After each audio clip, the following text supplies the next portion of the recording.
The finals beta is coming to an end, and here's 15 tips and tricks that I learned to help you for the full release. Number 1. The build system is a game of rock, paper, scissors. Light destroys medium, medium destroys heavy, and heavy kinda destroys both but mainly light. I recommend making a loadout for each build even if you don't like playing all of them, because if you're trying to queue up a ranked with randoms and they're all queuing the same class, you might have to bite the bullet and pick the third class. 3 stacking the same class is usually not the best idea. Number 2, this isn't Hyperscape. The sniper in this game sucks. The only class it can one-shot is lights, but they're hard to headshot. It'll leave mediums alive with 1 HP, and you gotta land a couple headshots to kill heavies. It's pretty fun, especially when you combine it with the grappling hook to get high ground easily, but I wouldn't use it in ranked.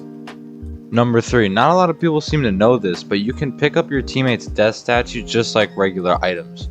This can be really helpful if they died in a high activity area. You can pull them out and res them in a safe spot. And while we're talking about items, tip number 4 is know your throwables. There's 5 main throwables that you can find on the map, along with any small props you can find like chairs, plants, pumpkins, whatever. First up is probably my favorite, the goo canister. When you throw it at a wall, it instantly explodes and creates a wall of goo. You can also blow it up in the air, which will turn it into a big clump of goo that'll destroy anything that it falls on. Next up is the poison canister. When damaged, it'll start to emit poison in a small radius around it, and when you blow it up, it creates a big gas cloud.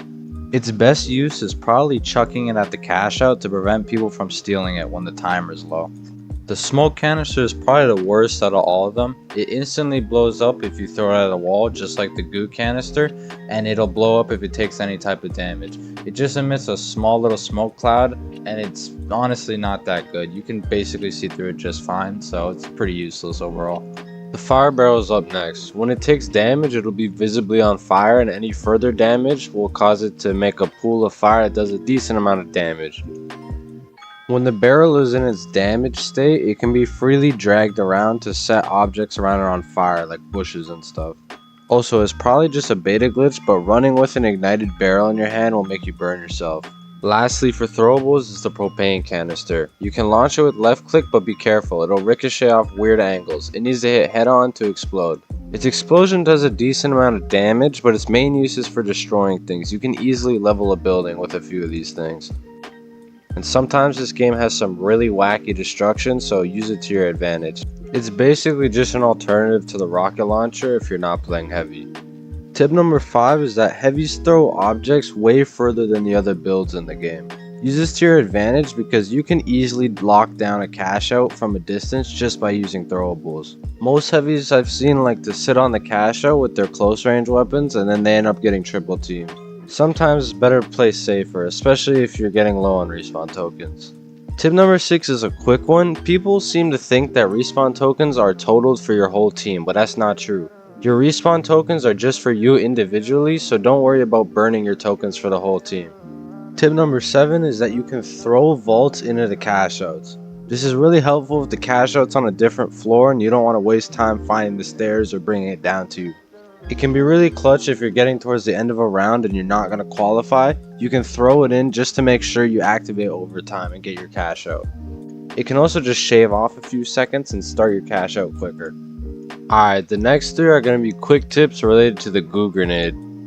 So number 8 is going to be that goo grenades are great for making bridges and creating platforms to get to places that are normally too high to reach. Remember, they're not just for making walls, you can be pretty creative with them. Number 9 is going to be that if you throw them at the specific height that I'm showing on the screen, you can make a wall, but it'll create a small gap at the bottom closest to the wall. It's a perfect opening for you to throw in some unexpected nades. And the last goo related tip, I think most people know about this by now, but in case you didn't, tip number 10, goo gets destroyed by fire. So be careful with your placements and definitely don't throw it into a spot where there's already fire because it's just going to instantly break it. Tip number 11 also has to do with fire. Now, I'm not entirely sure if this is a bug or a feature, but fire will burn through ceilings, so it can be really useful to throw pyro grenades underneath a cash out and you can burn people who are just sitting in the room with the cash out. Tip number 12 is the grapple slingshot. Now, for you Titanfall fans, you probably already figured this out, but if you detach your grapple right as you get close to it, you'll keep all your momentum and go flying. Number 13 has to do with the cloaking.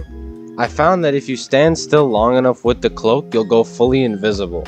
This can be really useful to just lurk in the background and go for clutch reses or stop the cash out at the last second. I've gotten a few funny clips where I'm completely under the enemy's noses and they have no idea.